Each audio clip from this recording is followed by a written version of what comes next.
आइए नजर डालते हैं आज दिन भर की तमाम बड़ी खबरों और हेडलाइंस न्यूज सुर्खियों पर। पहला अपडेट आप देख पा रहे होंगे दोस्तों, सरकार ने एक बड़ा चैलेंज निकाला है। सभी देशवासी में से कोई भी इसमें हिस्सा ले सकता है और आप भी 1 करोड़ रुपए जीत सकते हैं। जी हाँ, बड़ी खबर आप देख सकते हैं कि बनाओ जूम जैसा एप्लीकेशन और पाओ 1 करोड़ रुपए। सरकार की तरफ से ये इनाम दिया जाएगा दोस्तों 29 जुलाई 2020 को। जी हाँ, तो दरअसल बात कुछ यूँ है कि आपने आजकल मीडिया में कुछ सुर्खियों में ये खबरें देखी होगी दोस्तों की जूम ऐप जो है ना स्काइप जैसे, जिसमें वीडियो कॉन्फ्रेंसिंग के जरिए लाइव चैटिंग वगैरह होती है, राइट। तो इस जूम ऐप में कुछ ऐसे वायरसेस वगैरह थ्रो पाए गए और उसके बाद सरकार ने ये डिसीजन लिया कि जूम ऐप को बंद कर दिया जाए और हमारे भारत का कोई ऐसा कस्टम ऐप डेवलप किया जाए, उसको हम वीडियो कॉन्फ्रेंसिंग के में यूज लें ताकि हमारे गवर्नमेंट के डेटा वगैरह कहीं नहीं जाए। ठीक है, अब इसके लिए सरकार ने एक कॉन्टेस्ट निकाला है जिसके तहत दोस्तों आप भी 1 करोड़ रुपए जीत सकते हैं। तो दरअसल दोस्तों केंद्र सरकार ने एक एप्लीकेशन चैलेंज लॉन्च किया और चैलेंज की इनामी राशि 1 करोड़ रुपए है। सरकार ने भारतीय कंपनियों के लिए वीडियो कॉन्फ्रेंसिंग ऐप डेवलप करने के लिए कहा जो कि जूम जैसे लोकप्रिय ऐप का एक विकल्प बन सके। आपको बता दें यह ऐप चैलेंज उस वक्त पेश किया गया जब लोकप्रिय वीडियो कॉन्फ्रेंसिंग एप्लीकेशन जूम जो है वो सुरक्षा कारणों की वजह से सवालों के घेरे में। आपको पता होगा गूगल कंपनी ने भी अपने कर्मचारियों के साथ जूम ऐप को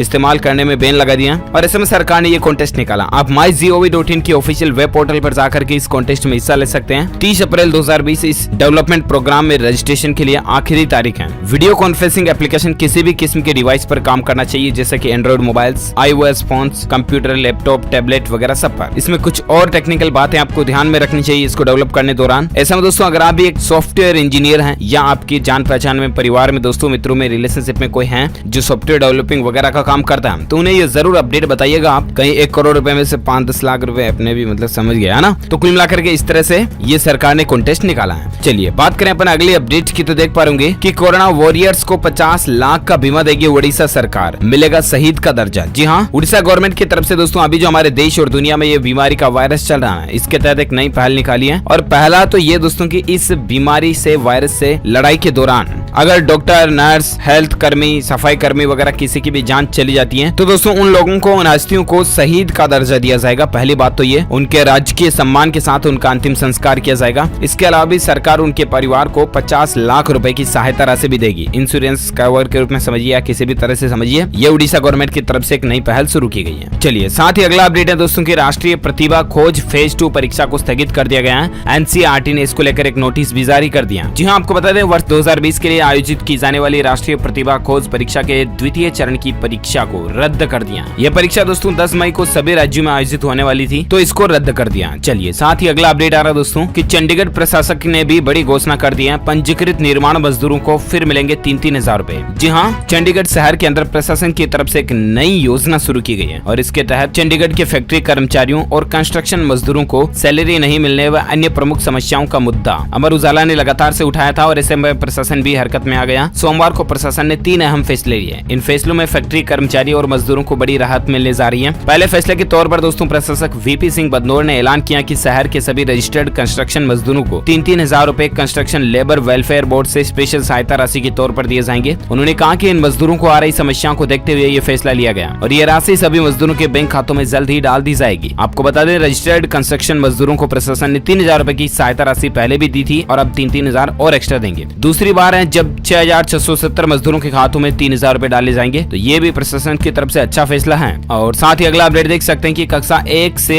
8वीं तक और इसके अलावा 9वीं व 11वीं के प्रमोट किए गए छात्रों को 3 मई के बाद राजस्थान बोर्ड सर्टिफिकेट देगा। जी हाँ, राजस्थान शिक्षा विभाग ने ये फैसला लिया दोस्तों की कक्षा 1 से 8वीं तक, इसके अलावा 9वीं और 11वीं के स्टूडेंट्स को 3 मई के बाद रिजल्ट सर्टिफिकेट दे दिया जाएगा। बिना एग्जाम ही उनको अगली क्लास में बैठने की अनुमति मिलेगी और उसका रिजल्ट सर्टिफिकेट भी राजस्थान सरकार शिक्षा परिषद की ओर से जारी कर दिया जाएगा 3 मई के बाद। ठीक है, और अगला अपडेट आ रहा दोस्तों की हिमाचल में लाखों बिजली उपभोक्ताओं को राहत मिली है। 31 मई तक नहीं कटेंगे कनेक्शन। जी हाँ, आपको बता दें हिमाचल सरकार ने लाखों बिजली उपभोक्ताओं को राहत देते हुए दोस्तों बिजली बिल न भरने के बाद भी 31 मई तक कनेक्शन नहीं काटने का फैसला किया। इसके अलावा औद्योगिक, वाणिज्यिक और कृषि उपभोक्ताओं को 31 मई तक बिजली बिल जमा करवाने पर 1% छूट देने का फैसला भी लिया गया। मुख्यमंत्री जयराम ठाकुर ने कहा दोस्तों की इस वायरस के चलते उपभोक्ताओं को विभिन्न रियायतें मिलेगी और ऐसे में आप समझ गए होंगे कि 31 तारीख तक अगर आप बिजली बिल नहीं भी भरते हो ना तो आपकी पेनल्टी लगेगी, ना ही लेट फीस वगैरह लगेगी। पहली बात तो ये। दूसरी बात दोस्तों, अगर आप ऐसी कठिन परिस्थिति में भी बिजली बिल भर देते हैं तो आपको 1% की अतिरिक्त छूट मिलेगी, यानी कि 1000 रुपए के बिजली बिल पर 100 रुपए की आपको डिस्काउंट मिल जाएगा। 10,000 का तो 1000 का सीधा आपको छूट मिल जाएगी। ये ऑफिशियली हिमाचल मुख्यमंत्री की तरफ से घोषित प्रेस नोट भी आप देख सकते हैं। और चलिए साथ ही अगला अपडेट आ रहा है कि भारतीय स्टेट बैंक यानी कि SBI के बाद अब इस बैंक ने दूसरी बार जमा ब्याज दरों में कटौती की है। नई रेटें क्या है? जी हाँ, तो दरअसल आपको बता दें दोस्तों, चौथे नंबर का सबसे बड़ा प्राइवेट सेक्टर का बैंक कोटक महिंद्रा बैंक ने अप्रैल महीने में दूसरी बार बचत खाता यानी सेविंग बैंक अकाउंट पर ब्याज दरों में कटौती की है। ये ब्याज दरें ऑलरेडी सोमवार से लागू मानी जा चुकी हैं। इससे पहले दोस्तों कोटक महिंद्रा बैंक ने 1 अप्रैल को डिपॉजिट ब्याज दरों में कटौती की थी और अब एक बार और कटौती कर दी है। और अब दोस्तों सेविंग बैंक पर जहां 4.5% ब्याज था ना, वो अब 1 लाख रुपए तक की राशि होने पर 3.75% की दर से ही सेविंग बैंक पर ब्याज मिलेगा। तो ये कोटक महिंद्रा बैंक की तरफ से ब्याज दरों में कटौती की गई है। और साथ ही अगला अपडेट आ रहा दोस्तों की रेल मंत्रालय का स्पष्टीकरण है, नहीं काटी जाएगी कर्मचारियों की सैलरी। जी हाँ, दरअसल को दोस्तों बात कुछ यूं है कि हाल ही में 1-2 दिन पहले मीडिया में आपने खूब सारी ऐसी खबरें और चर्चाएं भी देखी होगी कि रेलवे ने ये फैसला लिया है, रेलवे कर्मचारियों की सैलरी भत्ता वगैरह काटे जाएंगे, राइट। तो इस पर रेलवे ने क्लियरिफिकेशन दिया दोस्तों कि ऐसी कोई भी खबर बिल्कुल सच नहीं है, ये कोरी मात्र अफवाहें हैं, आप इन पर ध्यान न दें। इंडियन रेलवे की तरफ से ऐसा कोई भी अपडेट या नोटिस नहीं जारी किया गया जिसमें बताया जा रहा हो कि रेलवे कर्मचारियों की सैलरी और भत्तों को काटा जाएगा। तो ऐसा कुछ भी नहीं काटा जाएगा, ये स्पष्टीकरण इंडियन रेलवे की तरफ से जारी कर दिया गया। चलिए साथ ही फिलहाल अगला अपडेट आ रहा दोस्तों, उत्तराखंड सरकार ने किसानों को बड़ी राहत दी है, बिना लाइसेंस के भी कर सकेंगे कृषि उपज का कारोबार। जी हाँ, आपको बता दें लॉकडाउन के कारण किसानों को आ रही दिक्कतों को देखते हुए सरकार ने बिना लाइसेंस कृषि उत्पाद खरीदने की छूट किसान समूहों, इसके अलावा सहकारी समितियों व किसान उत्पादक संगठनों को दे दी है। ये लोग सीधे किसानों से कृषि उत्पाद की खरीद कर सकेंगे। मुख्य सचिव उत्पल कुमार सिंह की ओर से जारी अधिसूचना 20 अप्रैल से पूरे देश में लागू हो गई है। आपको बता दें दोस्तों, इस बीमारी से वायरस को रोकने के लिए केंद्र सरकार ने लॉकडाउन को 3 मई 2020 तक बढ़ा दिया, आपको पता होगा। और इसी कारण प्रदेश में किसानों को कृषि उत्पाद बेचने और भंडारण करने की दिक्कतें आ रही थी, उसको अब राज्य सरकार की तरफ से खत्म कर दिया गया। चलिए साथ ही अगला अपडेट आ रहा, यूजीसी की गाइडलाइन देखिए, साहित्यिक चोरी पड़ेगा भारी, न जॉब मिलेगी न प्रमोशन। जी हाँ, यूजीसी जो है ना दोस्तों, विश्वविद्यालय अनुदान आयोग, जो जितने भी भारत की यूनिवर्सिटीज है उनके ऊपर कंट्रोल करता है, हेड है, तो उसने दोस्तों शोध कार्य और पेपर पब्लिकेशन के लिए एक नई गाइडलाइन जारी की है। गाइडलाइन के मुताबिक अपने ही पब्लिश किए जा चुके शोध कार्य, पेपर वर्क या अध्ययन का दोबारा इस्तेमाल करना साहित्यिक चोरी माना जाएगा और ऐसा करने पर जॉब सिलेक्शन और प्रमोशन रद्द कर दिए जाएंगे। यूजीसी ने स्पष्ट शब्दों में कह दिया दोस्तों कि सिलेक्शन और प्रमोशन अब साहित्यिक चोरी के मूल्यांकन पर आधारित होंगे। तो ये इन कैटेगरी के लोगों के लिए एक नया आदेश है जो आपको जानने मिला होगा। साथ ही दोस्तों अगला अपडेट आ रहा है, दिल्ली सरकार मई के राशन के साथ देगी पूरा किट, पत्रकारों का फ्री में करवाएगी टेस्ट। जी हाँ, दिल्ली के मुख्यमंत्री अरविंद केजरीवाल ने मंगलवार को एक बड़ा ऐलान करते हुए कहा है कि दिल्ली सरकार हर सांसद व विधायक को 2-2 हजार रूपए कूपन देगी। इस कूपन की सहायता से जिनके पास राशन कार्ड नहीं होगा उन्हें भी अगले महीने से हर कूपन पर 5 किलो राशन मिलेगा। इसके साथ ही उन्होंने ये भी घोषणा की है कि अगले महीने के राशन के साथ सबको एक किट भी मिलेगी जिसमें तेल, छोले, नमक, चीनी जैसे जरूरी सामान होंगे। यही नहीं, उन्होंने पत्रकारों के फ्री में इस बीमारी के वायरस के टेस्ट कराने का ऐलान भी किया है। जी हाँ, आपको बता दें पत्रकार वार्ता की शुरुआत में ही दिल्ली के मुख्यमंत्री अरविंद केजरीवाल जी ने बताया कि अभी भी दिल्ली में 1603 ऐसे मामले हैं जो सक्रिय हैं। कल हमने 1397 सैंपल लिए थे जिसमें केवल 78 सैंपल पॉजिटिव पाए हैं। उन्होंने जानकारी दी कि जान जाने वाले लोगों में से 80% लोग 50 साल से ज्यादा उम्र के हैं। इनमें से 83% लोग ऐसे थे जो किसी और बीमारी से भी ग्रस्त थे। इसलिए अपने परिवार के ऐसे लोगों का विशेष ध्यान रखा जाए जो ज्यादा उम्र के हैं और जिन्हें पहले से ही कोई बीमारी है। ये दिल्ली गवर्नमेंट की तरफ से एक नई पहल अपडेट है। और चलिए साथ ही अगली बड़ी खबर आप देख पा रहे होंगे कि लॉकडाउन में फ्री इलाज और मजदूरों को भुगतान के लिए केंद्र सरकार को आदेश देने संबंधी याचिका सुप्रीम कोर्ट ने खारिज कर दी है। जी हाँ, आपको बता दें दोस्तों, सुप्रीम कोर्ट ने किसी शख्स ने एक ऐसी याचिका दायर की थी जिसमें यह बताया गया था कि दोस्तों अभी जो देश में लॉकडाउन चल रहा है इस दौरान गरीबों का मुफ्त में इलाज हो, इसके अलावा इलाज से संबंधित चीजों में गरीबों को सीधा फायदा मिले। तो दोस्तों इस याचिका को सुप्रीम कोर्ट ने खारिज कर दिया। साथ ही अगला अपडेट आ रहा है, आरबीआई की एक नई पॉलिसी देखिए, मॉनेटरी पॉलिसी कमेटी की अगली बैठक 3 से लेकर 5 जून के बीच होगी। आखिरी दिन फैसलों का ऐलान होगा कि आखिर 3 मई के बाद लॉकडाउन बढ़ाया जाता है या फिर जून जुलाई में भी लॉकडाउन बढ़ाया जाता है या नहीं। खैर जो भी अपडेट आएगा हम आपको जरूर बताएंगे। लेकिन फिलहाल दोस्तों रिजर्व बैंक ऑफ इंडिया यानी कि आरबीआई जो है ना, वो हर तरह की कोशिशें कर रहा है कि भारत की इकोनॉमी को, अर्थव्यवस्था को वापस पटरी पर कैसे लाया जाए और वापस एकदम से देश को बूस्ट मिल जाए। तो इसको लेकर सरकार और आरबीआई दोनों ही मिलकर लगातार तैयारी कर रही है। हमें भी मिलकर घरों में ही रह करके उनके इस काम में सहयोग देना चाहिए, भागीदारी निभानी चाहिए। चलिए साथ ही अगला अपडेट आ रहा दोस्तों की अब आवेदन पत्र में ट्रांसजेंडर के लिए होगी अलग श्रेणी। केंद्र सरकार ने इसको लेकर निर्देश भी जारी कर दिया। जी हाँ, आपको बता दें दोस्तों, केंद्र सरकार ने अपने सभी विभागों को सोमवार को यह आदेश दिया कि सिविल सेवा और अन्य पदों के लिए जो फॉर्म भरे जाते हैं ना, जिसमें ज्यादातर फॉर्म में आपको पता होगा मेल या फीमेल का ऑप्शन होता है जेंडर भरने के लिए, राइट। लेकिन अब एक तीसरा ऑप्शन भी मिलेगा जो होगा ट्रांसजेंडर यानी कि तृतीय लिंग की अलग श्रेणी बनाई जाएगी। कार्मिक मंत्रालय ने यह निर्देश पिछले साल दिसंबर में अधिसूचित उभय लिंगी व्यक्ति कानून के आधार पर दिया। मंत्रालय ने कहा दोस्तों की केंद्र सरकार के अधीन विभिन्न पदों की भर्ती के लिए तीसरे लिंग यानी कि अन्य श्रेणी को शामिल करने का मामला सरकार के समक्ष कुछ समय से विचाराधीन था और अब आखिरकार फाइनली इस फैसले पर मुहर लग चुकी है। सरकार ने ये फैसला भी कर लिया। चलिए साथ ही फिलहाल फिलहाल अगला अपडेट आ रहा है दोस्तों कि लॉकडाउन के दौरान मुंबई और पुणे के क्षेत्रों में जो छूट दी गई थी उसको महाराष्ट्र सरकार ने वापस ले लिया, वापस रद्द कर दिया। दरअसल महाराष्ट्र में इस बीमारी के वायरस के मामले ज्यादा से ज्यादा बढ़ते जा रहे हैं, राइट। और ऐसे में इन्हीं बातों को ध्यान में रखते हुए महाराष्ट्र, मुंबई और पुणे में जिन इलाकों में छूट दी गई थी उसको वापस रद्द कर दिया। जी हाँ, दरअसल सरकार का ये कहना है दोस्तों कि लोग जिम्मेदारी से व्यवहार नहीं कर रहे हैं, इसलिए छूट को हटाना पड़ रहा है। और इसके साथ ही राज्य सरकार ने यह भी कहा कि लॉकडाउन के चलते राज्य के बाकी हिस्सों में आंशिक छूट जारी रहेगी। साथ ही अगला अपडेट देख सकते हैं कि हरियाणा सरकार ने भी वापस आदेश ले लिए, नहीं खुलेंगी किताब, एसी, कूलर, पंखों की दुकानें। हरियाणा गवर्नमेंट की तरफ से भी यह बड़ा फैसला है। हरियाणा में बंद के दौरान दोस्तों हाल ही में किताबें, एसी, कूलर, पंखे वगैरह की दुकानों को खोलने की छूट दी थी, राइट। लेकिन अब दोस्तों हरियाणा सरकार ने इसको वापस ले लिया और ऐसे में दुकानदार, स्कूल, कॉलेज के मरम्मत, ये चीजें अब नहीं चालू रहेगी। इन दुकानों को खोलने पर भी प्रतिबंध यानी कि बैन लागू रहेगा। और साथ ही अगला अपडेट आ रहा दोस्तों कि व्हाट्सएप में सबसे धांसू फीचर जोड़ा गया। देखिए, एक साथ 8 लोगों को आप वीडियो कॉल कर पाओगे। हालांकि दोस्तों अभी तक ये फीचर बेटा वर्जन पर चल रहा है, लेकिन आप अपने नजदीकी प्ले स्टोर में जाकर के व्हाट्सएप को अपडेट करवा सकते हैं और इस फीचर का फायदा उठा सकते हैं। और इस फीचर के बाद अभी तक दोस्तों 4 मेंबर्स को ही एक साथ